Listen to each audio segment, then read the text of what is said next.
Let's continue with the core principles of Yin and Yang. And today we discuss transformation, change, conservation, storage, and sustainment.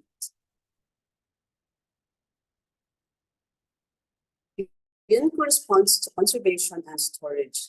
This is reflected in the functions of the yin organs, which stores blood, body fluids, and essence, and guard them as precious essences.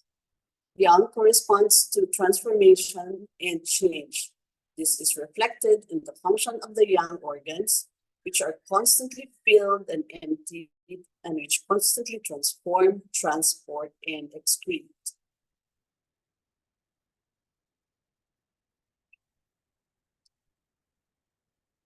Those are general guidelines enabling us through the theory of Yin and Yang to interpret clinical manifestations.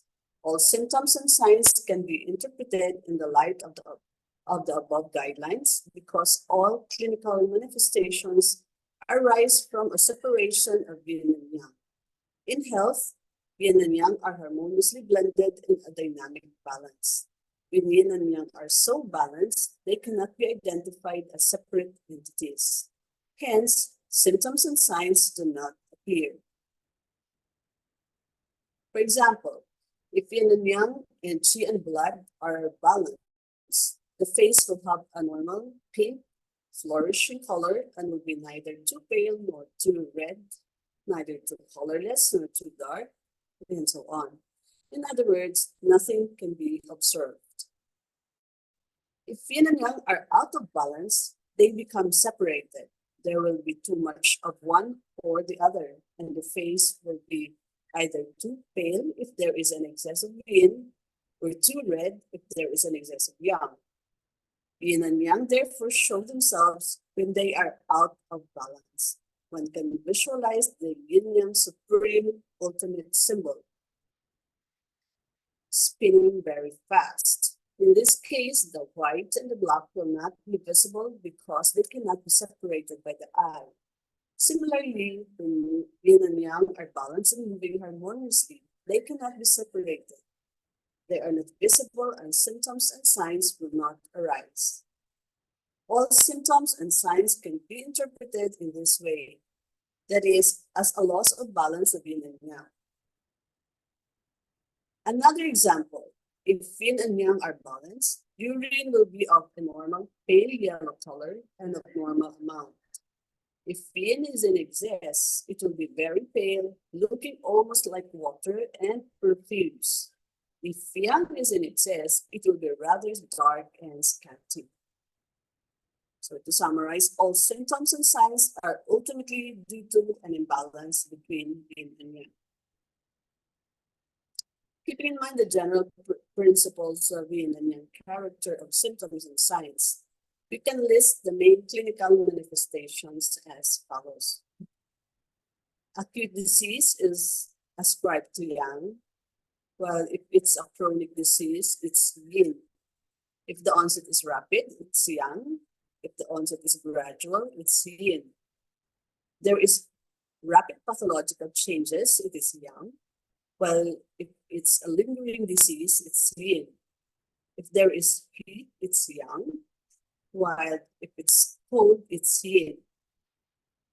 When there is restlessness and insomnia, it's Yang.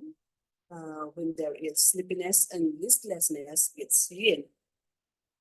Throwing of bedclothes is ascribed to Yang, while liking to be covered is Yin.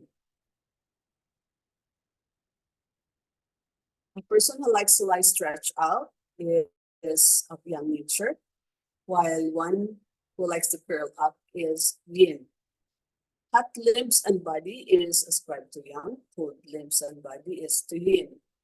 Red face is Yang, while pale face is Yin. Persons who likes cold drinks is Yang, and those who like hot drinks are Yin. Loud voice and talking a lot is Yang, while weak voice and dislike talking is Yin. Coarse breathing is Yang, while a shallow, weak breathing is Yin. Thirst is ascribed to yang, while no thirst is yin.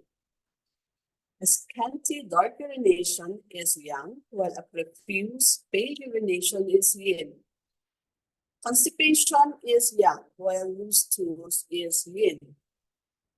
A tongue with a red tongue with a yellow coating is yang, while a pale tongue is yin.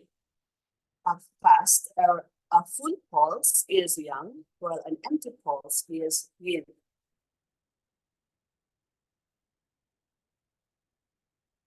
Finally, following the discussion of the yin and yang character of symptoms and signs, it must be emphasized that although the distinction between yin and yang in clinical manifestation is fundamental, it is not detailed enough to be of much clinical use in practice.